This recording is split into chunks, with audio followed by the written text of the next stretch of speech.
அதுதான்ப்பா.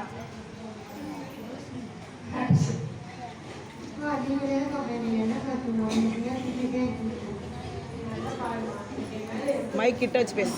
ஆரம்ப காலத்துல அக்ஷயன் எனக்கு தேவை தெரியுமா? இப்பெல்லாம் எனக்கு தேவையே இல்லைம்மா. அவன் என்னை மறந்துட்டாமா. எனக்கு தெரியுமா? Akshay, you have one text message. Akshay, you have one text message. என்னது மெசேஜ் வந்துருக்கா? லஸ்ஸி இந்த பக்கம் திரும்பி பாரு. வாய்ஸ் மெசேஜ் வாய்ஸ் மாதிரி இருக்கு. மூஞ்சிக்கு இந்த வாய்ஸ் யாரும் அக்ஷயா அதிகடா ஃபர்ஸ்ட் என்ன மெசேஜ் வந்துருக்குன்னு பார்க்கலாம். ஹலோ ஏமா மெசேஜ் தான் வந்துருக்கு. முதல்ல என் கையை கீழே எடுத்துமா. மெசேஜ் வந்துருக்கா? நான் ஃபோன் வந்துருக்கு. என்ன மெசேஜ் பார்ப்போம். ஹாய் டி, நாளைக்கு ஃப்ரெண்ட்ஸ் எல்லாரும் வெளியில போறோம் வரியாடி. சுமாரும் 6:30 யோகினி ஜாயின் பண்ணிக்கிறேன். என்னது இவ்வளோ மெசேஜ் வந்திருக்கு?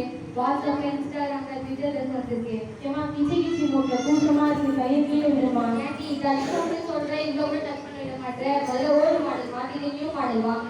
காலையில எழுந்து வாய் கழுவாம வாட்ஸ்அப் பார்க்கறதும், ஃபேஸ் வாஷ் பண்ணாம ஃபேஸ்புக் பார்க்கறதும், டீ குடிக்காம ட்விட்டர் பார்க்கறதும், நீ ட்ரெஸ்ஸே இல்லாம இன்ஸ்டாகிராம் பார்க்கறதும், நீ என்ன பேசுறியா?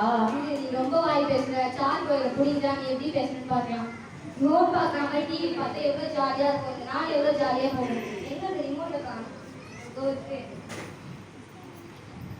சிங்கர் கேபியோ சூழலேருப்போ அவர் என்னை காத்திடுவார். யார் இவங்க புதுசா பாடுறாங்க? ஏன் இவங்க ஞாபகமா பாடுறாங்க? உம்மை நம்பி வந்தேன் நான் வெட்கப்படல. நியூஸ் பார்ப்போம். இன்றைய முக்கிய செய்திகள். மாணவர்களுக்கிடையே மோதல். எங்க பார்த்தாலும் அவன் அடிச்சுட்டான் இவன் அடிச்சுட்டான். நியூஸே பார்க்க முடியல. வேற பார்ப்போம். ஆண்டவராகிய இயேசு கிறிஸ்துவின் இனிய நாமத்தினாலே உங்களை ஆசீர்வதிக்கிறேன்.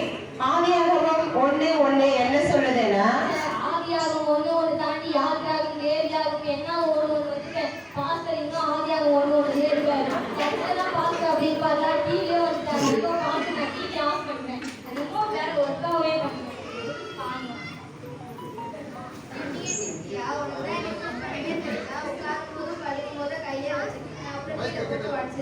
ஆறாவது மாதிரி இருந்து நீ என்னே கிண்டல் பண்றியா? இதுல இந்த பேட்டரி எடுத்துட்டா நீ எப்படி பேசுறேன்னு பாக்கலாம்.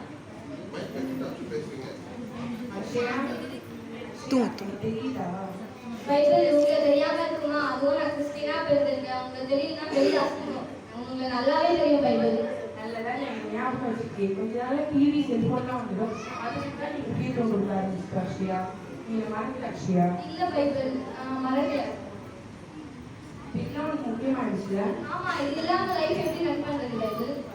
ஆமா, அவன் சோகமா இருக்கும்போது அவனை உற்சாகப்படுத்துற மாதிரி பாட்டு போடுறோம். அவன் வந்து துக்கமா இருக்கும்போது காமெடி சேனல் போட்டு காட்டுறோம். அவளுக்கு போர் அடிக்கும் போது ஸ்போர்ட்ஸ் சேனல் போட்டு காட்டுறோம். உங்களால இதெல்லாம் காட்ட முடியுமா? ஆமா, கரெக்ட். நீ விருந்து அவ உன்னை விட என்னதான் அதிகமா யூஸ் பண்றாங்க. படி எழுந்து நான் தான் புது ட்ரெண்ட். அவ போற ட்ரெஸ்ல இருந்து அவ சாப்பிடுற சாப்பாடு வரைக்கும் என் மூலமா தான் ஆர்டர் பண்றா. அவ யாருக்கும் பேசணும்னா என்னை வச்சுதான் கால் பண்றா. ஆமால அப்ப இதெல்லாம் உனக்கு புரிஞ்சுக்கல. இந்த பக்கம் திரும்பி பேசு. இப்படி அமைதியா மறந்துட போறா. அப்ப நான் உங்ககிட்ட ஒரு கேள்வி கேட்கிறேன். இதெல்லாம் வச்சுக்கணும்னால ஆண்டவருக்கு பேச முடியுமா? முடியாது பைபிள். அதான் சொல்றேன். நீ ஆண்டவருக்கு விட்டு தூரமா போயிட்ட அக்ஷயா. இல்ல பைபிள், நான் போகல. இல்ல, நீ ரசிக்கப்பட்டிருக்க. காலையில அலாரம் அடிச்சு எழுந்த உடனே வேத வசனத்துக்கு தானே முக்கியத்துவம் கொடுப்ப, ஜபத்துக்கு தானே முக்கியத்துவம் கொடுப்ப, ஆண்டவர் தேடுறது தானே முதல்ல வச்சிருக்க. ஆனா இப்ப நீ யாரை முதல்ல வச்சிருக்க அக்ஷயா? நீ யோசிச்சு பாரு அக்ஷயா, நீ மாறிட்ட. இல்ல பைபிள், நான் மாறல. நீ பாவத்துக்கு கடுமையாயிட்ட அக்ஷயா. இல்ல, நான் எந்த பாவமும் பண்ணல. நீ மாறிட்ட அக்ஷயா. நான் மாறல.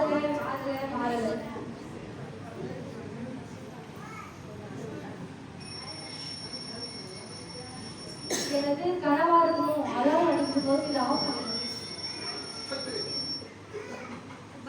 இதை நான் மிஸ் பண்ண மாட்டேன். இது ஆண்டவர் எனக்காக கொடுத்தது. நல்ல வேலை என்கிட்ட பேசிட்டாரு. இத்தனை நாள் நான் என்னையே ஏமாத்திட்டு இருந்தேன். ஆனா நான் இப்ப அதை உணர்ந்துட்டேன். இன்னும் நான் இதை விட மாட்டேன். பேசப்படனால என்ன பேசிட்டாரு. நம்ம இத்தனை வருஷம் சர்ச்சை வருவோம். வெளியரங்கமா நம்ம எப்படி இருக்கோம்? ஒரு நிமிஷம் நம்ம உள்ளுக்குள்ள எப்படி இருக்கோம்னு யோசிச்சு பாருங்க. நான் மாறிட்டேன். நீங்களா மாறீங்களா?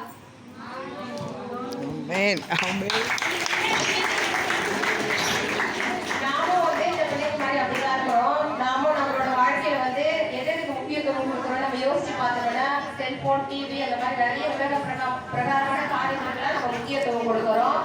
முதலாவது நம்ம கர்த்தருக்கு முதலிடம் தரணும். வேத வாசிப்புக்கு முதலிடம் தரணும். கர்த்தருக்கும் வேதத்துக்கும் முதலிடம் கொடுக்கணும். அப்பதான் நம்மளுக்கு கர்த்தர் எல்லா ஆசீர்வாதத்தையும் நம்மளுக்கு கூட கூட்டி கொடுப்பார். மத்தேயு 6:6 அவருடைய நீதியையும் தேடுங்கள். அப்பொழுது இவைகள் எல்லாம் உங்களுக்கு கூட கொடுக்கப்படும். ஆமென்.